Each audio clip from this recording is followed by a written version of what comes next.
Salve, Assalamualaikum warahmatullahi wabarakatuh. Salam, Om Swastiastu, Namo Buddhaya. Salam kebajikan dan salam sejahtera untuk kita semua. Pemirsa sekalian, jujur saya secara pribadi merasa lucu dengan berbagai macam persoalan, dengan berbagai macam polemik yang terjadi di Jawa Barat hari ini.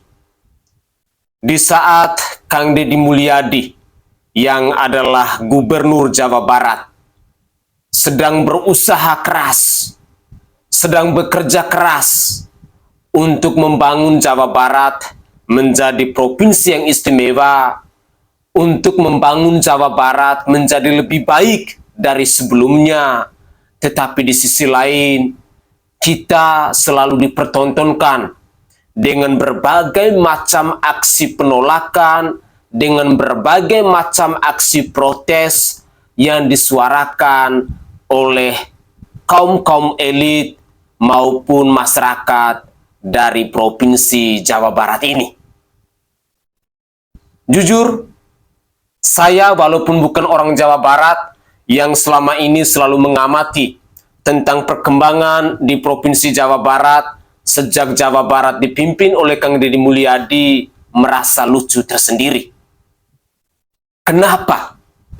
Ada pemimpin yang berani, ada pemimpin yang hebat, bukannya kita bersatu hati, bergandeng tangan bersama-sama, untuk bekerja bersama-sama, untuk menyukseskan bersama-sama, untuk merealisasikan bersama-sama segala program kerja dan kebijakan-kebijakan dari pemerintah yang pro terhadap rakyat, tetapi ini malah terjadi sebaliknya.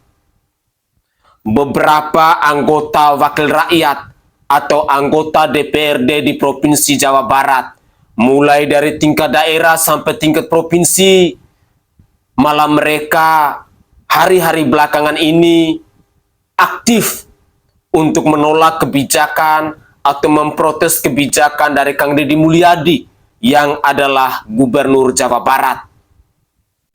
Yang lebih sakitnya lagi ketika ada oknum-oknum yang mulai memprovokasi masyarakat untuk membenci atau menolak kebijakan dari Kang Deddy Mulyadi yang adalah Gubernur Jawa Barat. Salah satu persoalan yang lagi heboh saat ini yakni tentang persoalan di Kabupaten Subang, di mana aksi penolakan dari para pedagang masih terus digaungkan sampai hari ini. Dalam cuplikan video berikut ini, di mana saya ambil video ini dari akunnya Wakil Ketua DPRD Provinsi Jawa Barat, yakni Ono Surono atau Mang Ono ini, mereka sedang rapat untuk menindaklanjuti rapat audiensi dengan Fordem Subang, dengan pedagang Ciater, perihal rencana penertiban kios di Ciater Subang.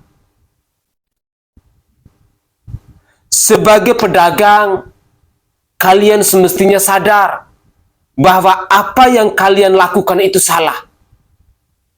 Kenapa saya harus katakan bahwa apa yang kalian lakukan itu salah? Karena Anda telah membangun atau telah mendirikan sebuah bangunan di atas tanah yang bukan milik pribadi Anda, yang tidak bersertifikat atas nama Anda, tetapi tanah itu adalah tanahnya negara atau miliknya negara. Ketika ada rencana penggusuran, malah mereka menolak, malah mereka menyalahkan pemerintah, seolah-olah mereka berada di posisi yang benar, lalu pemerintah yang disalahkan. Padahal tujuan pemerintah itu baik, ingin membenahi, ingin membangun kembali, ingin menata kembali, agar para pedagang itu bisa melakukan aktivitasnya di tempat yang semestinya, di tempat yang sesungguhnya, bukan di atas tanah negara, bukan di pinggiran jalan raya, bukan di atas bantaran sungai dan lain sebagainya. Sekali lagi, saya sangat tergelitik untuk membahas kembali persoalan ini. Kenapa?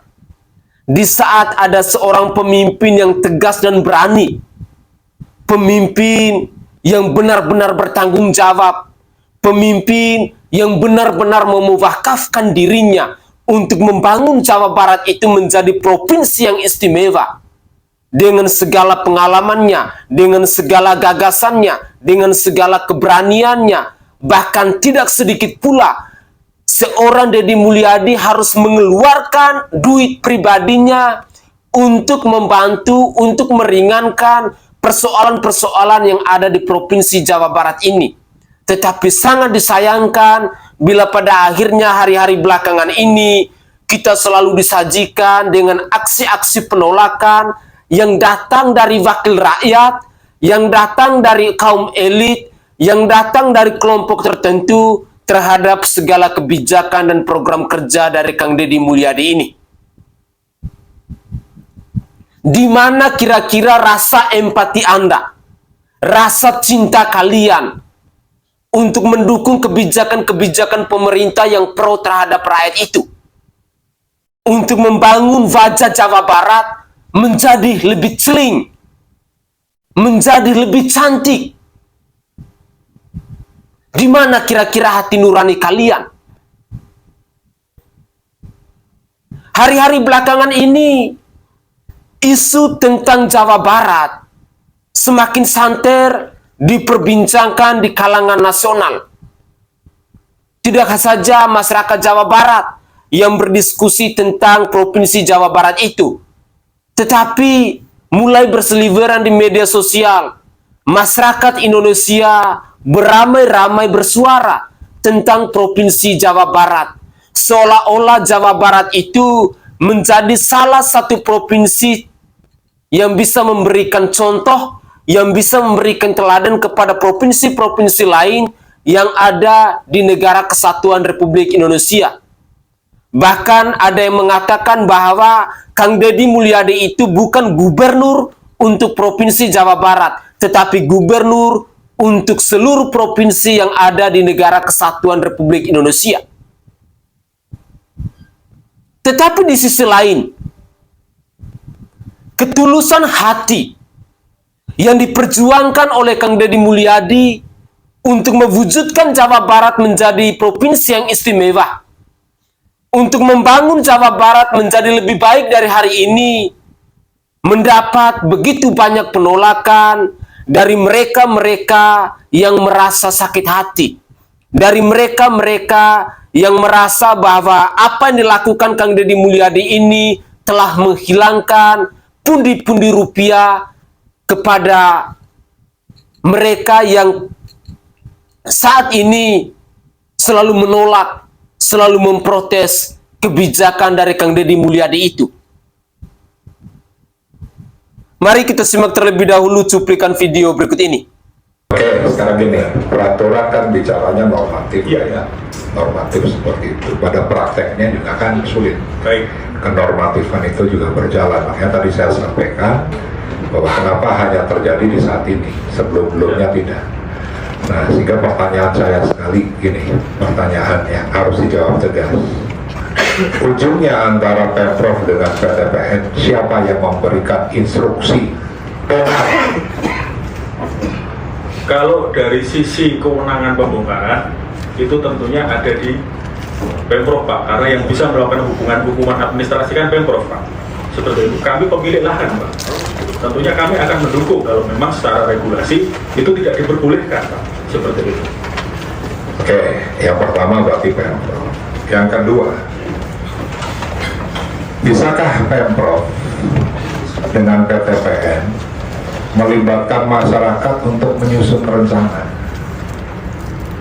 Yang tadi disampaikan akan ada pembongkaran, akan ada relokasi, akan ada kerohiman dan sebagainya. Bisa nggak?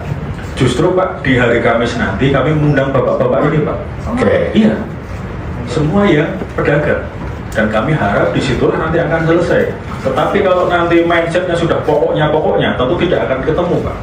Kalau kita tujuannya Nah, tadi kita dengarkan para pedagang juga tidak pokoknya. iya, makanya saya disclaimer di depan. Oke. Sepanjang kita niatnya memang baik, memang menyelesaikan permasalahan ini dan tidak pokoknya pasti akan ketemu, gitu Pak. Karena tidak semua, belum tentu Pak, saya kembali menyampaikan bahwa 200 sekian orang Pak pedagang ini. Oke, sosialisasinya di mana rencananya Pak Ferdian? Nah ini Pak, rencananya kami diskusi sama Bu Dati selaku manajer kebun, rencananya kami akan di kecamatan, kantor kecamatan atau kantor lurah Ciater seperti itu Bu ya.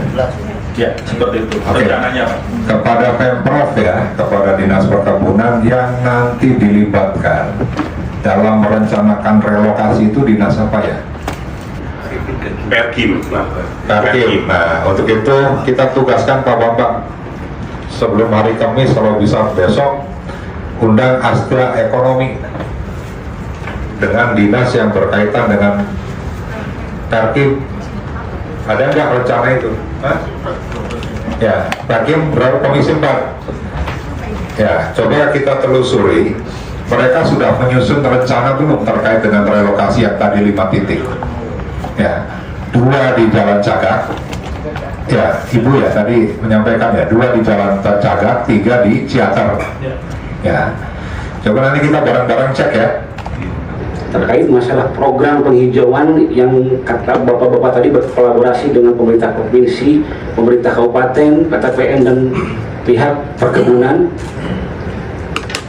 Logikanya, kalau memang benar saudara-saudara kami yang berjualan di sepanjang jalur provinsi yang ada di Jakarta, tolong dicek ada tidak satu aja kios yang berdiri di atas lahan PTPN yang mengganggu lahan produktif.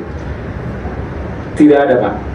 Kami memohon dengan sangat, jangankan ada relokasi Pak, kami ditunggu makan tiap hari. Ya, yang banyak tuntutan anak sekolah. Berbicara masalah tadi apa yang disampaikan oleh pihak PTPN dan perwakilan dari Pemprov maupun Kabupaten Subang, ini ada sebuah kekeliruan yang besar. Ketika saya ngobrol dengan pedagang dan mengadvokasi beberapa hari, mungkin kurang lebih dengan hari ini 2 minggu, berbicara apa yang dikatakan tentang pertama oleh PTPN, bahwa surat pertama, surat kedua, surat ketiga itu keluar berkat adanya silaturahmi atau komunikasi awal dengan pihak pedagang. Nah itu dipolitisasi pimpinan, bahwa pedagang ketika ngobrol dengan pihak PTPN itu berjumlah 7 orang perwakilan, diwakili oleh Pak Polri, oleh pihak PTPN dan teman-teman pedagang. Itu tidak ada omongan sama sekali dari pihak pedagang untuk mengiyakan ataupun merelakan kiosnya dibongkar. Tapi dari pihak PTPN khususnya Pak Polri mengatakan dalam berita acara disebutkan bahwa pihak pedagang siap dibongkar, sehingga turunnya surat SP1, SP2. Begitupun dengan surat SP3 yang sekarang keluar, kita sudah melakukan audiensi dengan pihak PTPN kemarin. Dan kita menanyakan dan menegaskan, dan PTPN menjawab dan kita mendengar bahwa pihak PTPN tidak akan mengeluarkan surat SP3 dan tidak akan keluar. Tapi buktinya sekarang pihak PTPN tetap mengeluarkan surat SP3. Itu yang harus kita benarkan sama-sama. Terus berbicara masalah tentang kebijakan yang dilakukan oleh Gubernur Jawa Barat, menurut saya berbicara masalah kita ini hanya dijadikan misalnya menjadi kelinci percobaan pimpinan. Karena pada dasarnya apa yang dikatakan oleh pemerintah daerah kabupaten maupun Pemda, saya sangat melitik hati kecil saya.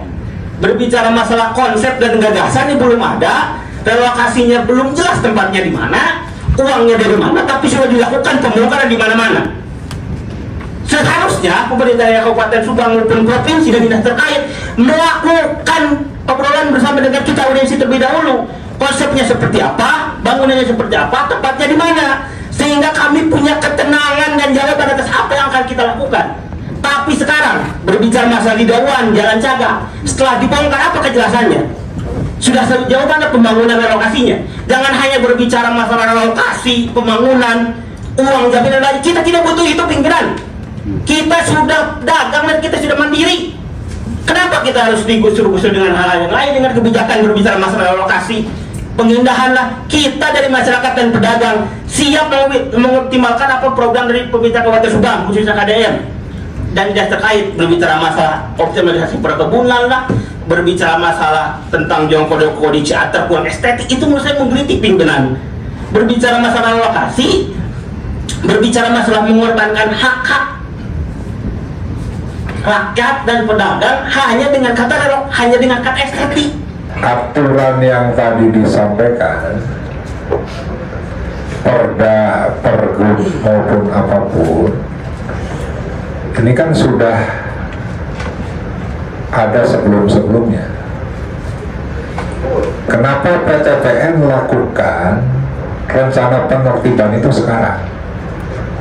Bisa saya jawab, Bapak? Bentar Pak, saya belum selesai Pak. Benar.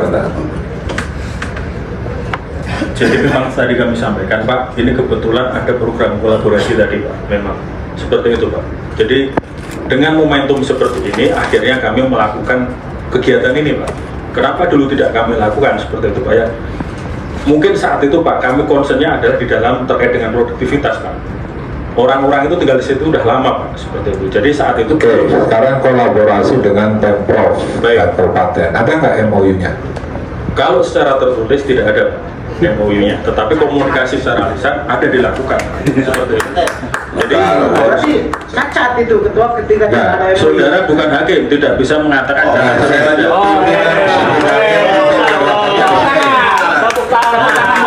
Jadi teman-teman kalau ingin berbicara kesini dulu. Ini aturan rapatnya ya. Saya yang mengatur lalu lintas. Siapa yang bisa bicara, siapa yang tidak. Sepakat? Sepakat. Supaya tidak gaduh. Ya. Apakah Pak TPN boleh melakukan kegiatan selain dari perkebunan? Kalau ada, mana aturannya? Sesuai dengan undang-undang, permen yang berlaku. Itu satu. Yang kedua, tadi sudah dibahas, kenapa saya mengklaim bahwa 2004 dulu?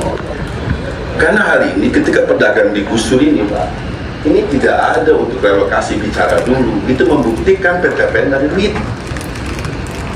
Ya, itu Ini yang terakhir, Pak. Oke. Ini solusi cerdas banget ini, Pak. Saya ngobrol dengan para pedagang, sangat cerdas banget ini. Dan merapat dengan pendapat hari ini DPRD dengan masyarakat, para pedagang. Saya ngobrol banyak dengan pedagang juga, berharap bisa menghasilkan putusan ini dan tetap tidak ada pembongkaran pedagang dari sana. Jelas Pak, relokasinya belum jelas, siapanya belum jelas, duit agak Oke, Terima kasih. 1 menit. Yes. PTPN ingin juga ada pemasukan. Ya. Masyarakat, ya tadi. Perutnya harus tetap berisi, Pak. Makanya saya aneh saja misalnya ya. Ada sebuah konsep, apapun konsep pembangunannya, ujungnya pemimpin apapun dianggap berhasil manakala kemiskinannya turun, penganggurannya turun. Itu ujungnya. Itu tujuan kita bernegara. Jadi hanya sekedar mengejar keindahan ya aneh. Oke guys, itu adalah cuplikan video yang bisa saya persembahkan ke hadapan pemirsa terkait dengan berbagai macam polemik yang ada di Provinsi Jawa Barat hari ini. Jujur, untuk mewujudkan Jawa Barat menjadi provinsi yang istimewa, pastinya akan gagal total kalau semua elemen masyarakat maupun para wakil rakyat yang ada di Provinsi Jawa Barat seperti dalam cuplikan video tadi beramai-ramai untuk menolak, beramai-ramai untuk menentang kebijakan ataupun gagasan yang lahir dari Kang Deddy Mulyadi yang adalah Gubernur Jawa Barat. Sekali lagi saya pertegaskan bahwa untuk mewujudkan Jawa Barat menjadi provinsi yang istimewa itu pasti akan gagal total kalau aksi penolakan terus digaungkan, terus disuarakan, dan pada akhirnya Kang Deddy Mulyadi tidak bisa berbuat apa-apa. Memang sangat tidak mudah ketika kita berhadapan dengan orang-orang yang beda pandangan dengan kita atau yang tidak sefrekuensi dengan kita. Apalagi mereka-mereka yang dalam tanda kutip adalah kelompok oposisi. Apalagi mereka-mereka yang dalam tanda kutip adalah pribadi-pribadi yang sedang sakit hati, yang gagal move on. Pasti mereka akan terus bersuara lantang, melakukan berbagai macam cara untuk menolak kebijakan-kebijakan pemerintah yang pro terhadap rakyat. Kalaupun hal ini dilakukan secara konsisten, maka saya sangat yakin dan percaya bahwa Jawa Barat akan menjadi provinsi yang istimewa itu hanyalah sebuah kata yang manis untuk kita dengar di telinga kita.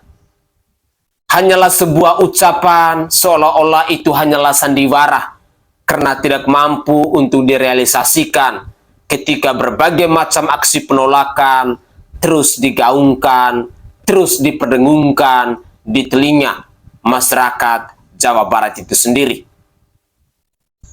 Jawa Barat akan menjadi provinsi yang istimewa kalau semua elemen masyarakat, para wakil rakyat, Pemprov maupun Pemda, serta semua rakyat Jawa Barat mau bergandeng tangan bersama-sama, bersatu hati bersama-sama, bergotong royong bersama-sama untuk bekerja, untuk merealisasikan segala gagasan-gagasan berlian, segala kebijakan dan keputusan dari pemerintah yang pro terhadap rakyat itu. Tetapi kalau begini, percayalah, akan ada aksi unjuk rasa terus-menerus, akan ada suara penolakan dilakukan secara masif, dan saya sangat yakin pasti akan ada konflik dari masyarakat yang pro terhadap kebijakan Kang Deddy Mulyadi dengan masyarakat yang menolak kebijakan Kang Deddy Mulyadi. Jujur, hal-hal yang dilakukan oleh Kang Deddy Mulyadi selama ini bukan untuk kepentingan dirinya sendiri. Itu yang harus kita sadari. Atau bukan untuk kepentingan Partai Gerindra.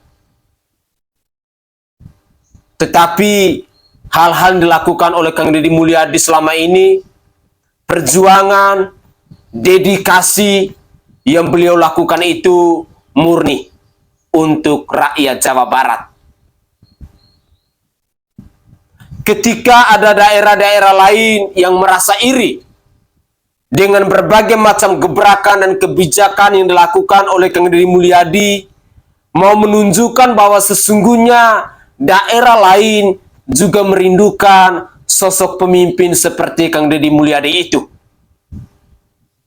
Apakah masyarakat Jawa Barat akan ikhlas bila pada akhirnya Kang Deddy Mulyadi misalnya tiba-tiba di periode berikutnya dipercayakan oleh masyarakat Jawa Timur ataupun Jawa Tengah untuk menjadi pemimpin mereka? Tentu saja tidak. Tetapi mampukah masyarakat Jawa Barat hari ini bekerja sama, bergotong royong bersama Kang Deddy Mulyadi untuk membangun Jawa Barat, untuk mewujudkan Jawa Barat menjadi provinsi yang istimewa itu? Memang berdasarkan survei bahwa 95% masyarakat Jawa Barat itu sepakat atau masyarakat Jawa Barat itu puas dengan kinerja dari Kang Deddy Mulyadi. Tetapi jangan sampai 5% ini akan mampu untuk menggagalkan 95%. Jangan sampai bahwa 95% ini tidak mampu atau pada akhirnya terprovokasi karena hasutan-hasutan dari 5% untuk menolak kebijakan dari Kang Deddy Mulyadi. Karena realita hari ini, saya melihat bahwa mulai semakin banyak orang-orang yang menolak, orang-orang yang memprotes kebijakan-kebijakan dari Kang Deddy Mulyadi. Kalau dulu yang aktif bersuara itu hanyalah seorang Ono Surono, atau hanyalah seorang Maulana Yusuf, atau hanyalah kader-kader dari PDI Perjuangan dan kader-kader dari PKB.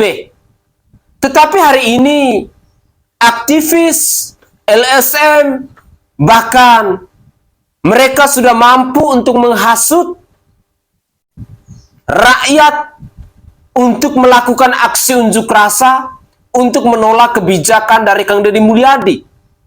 Artinya bahwa ada tanda tanya besar untuk mewujudkan Jawa Barat itu menjadi provinsi yang istimewa sesuai dengan target dari Kang Deddy Mulyadi bahwa 3 tahun lamanya semuanya akan direalisasikan.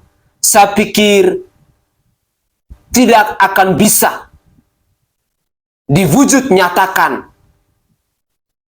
Dan kalau semua kebijakan dari Kang Deddy Mulyadi ataupun gagasan dari Kang Deddy Mulyadi selalu saja ada hambatan-hambatan seperti ini, selalu saja ada penolakan seperti ini, maka untuk mewujudkan Jawa Barat menjadi provinsi yang istimewa itu akan sia-sia.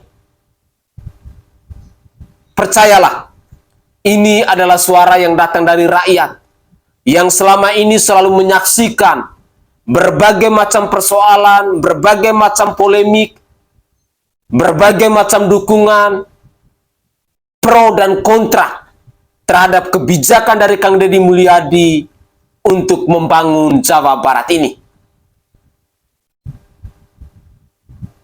Pemirsa sekalian, khususnya kepada masyarakat Jawa Barat, saya hanya bisa menaruh harapan agar masyarakat Jawa Barat jangan mudah untuk dihasut, jangan mudah untuk diprovokasi oleh mereka-mereka yang saat ini sedang panik, oleh mereka-mereka saat ini yang berjuang untuk kepentingan pribadi dan partai politik mereka sendiri, oleh mereka-mereka yang merasa dirugikan dengan hadirnya seorang pemimpin yang tegas, dengan hadirnya seorang pemimpin yang berani, dengan hadirnya seorang pemimpin yang bekerja dengan hati untuk Jawa Barat itu.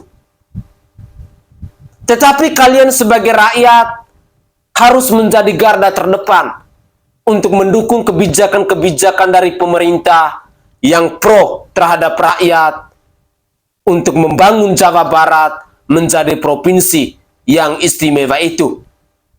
Dan yang lebih konyolnya lagi, di mana ada kader dari PDI Perjuangan dan juga PKB, Ono Surono bersama rekannya, hari ini pula, saat ini pula, mereka terus menggaungkan agar Jawa Barat bisa mekar menjadi 5 provinsi.